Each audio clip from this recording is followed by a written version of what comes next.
Hi everyone. So in this video, we will be discussing about pharmacokinetics. So pharmacokinetics, it's a part of pharmacology, and it's a crucial aspect of pharmacology that describes what the body does to the drug.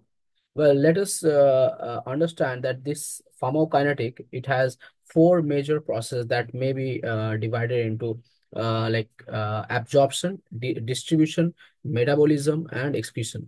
And it is abbreviated as ADME. So first of all, we will discuss about what is absorption. Let me share my screen with you to show one of the representative diagram which I have prepared for you to show how this process looks like. So here you can see that how the ADME works.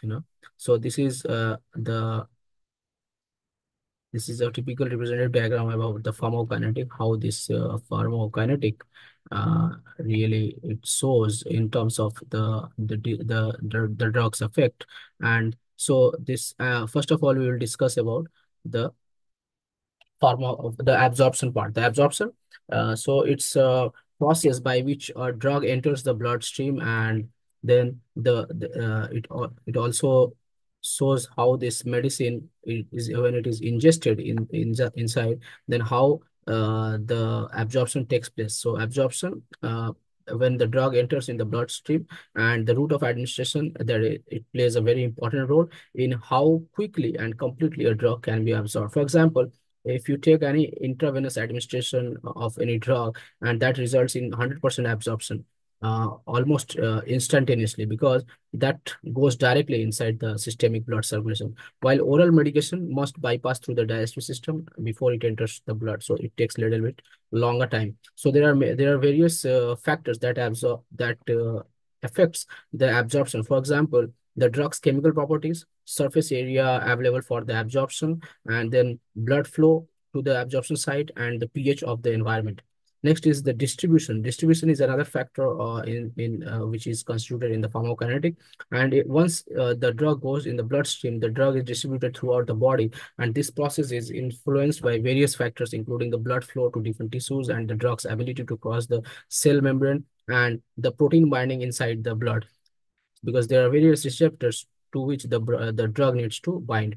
The volume of the distribution is a key pharmacokinetic parameters that relates to the amount of drug in the body to the concentration of the drug in the blood or plasma, because the amount of the drug that binds to the target site, that is the receptor. So the volume of the distribution is a key pharmacokinetic parameter that is related with the amount of drug in the body to the concentration in the blood stream or plasma. Next is the metabolism. The metabolism, it is also referred as biotransformation, and it is a process by which the body chemically alters or changes the drug. And for example, the liver, it's the primary site of metabolism.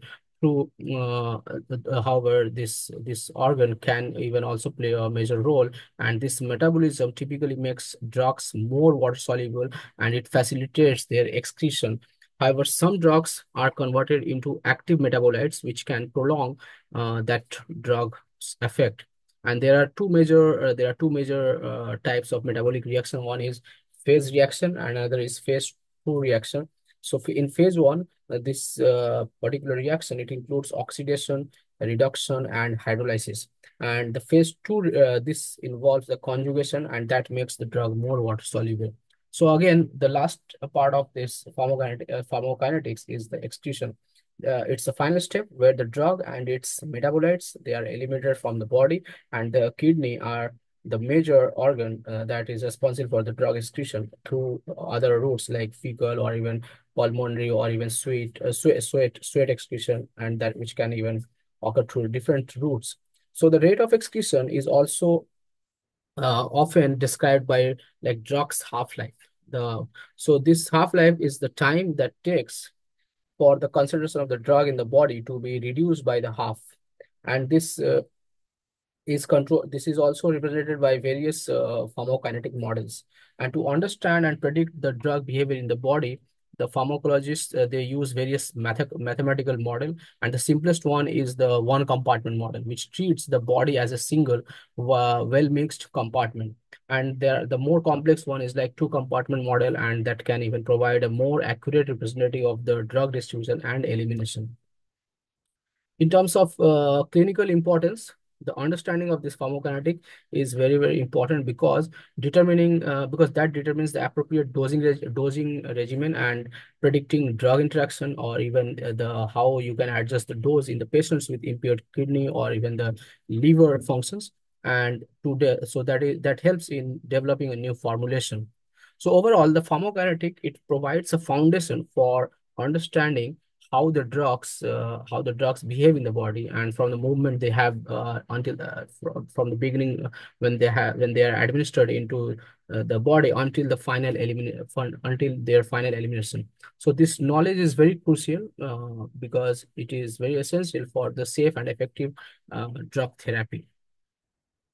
So I hope you like the video, and if you have any question, please share it in the comment.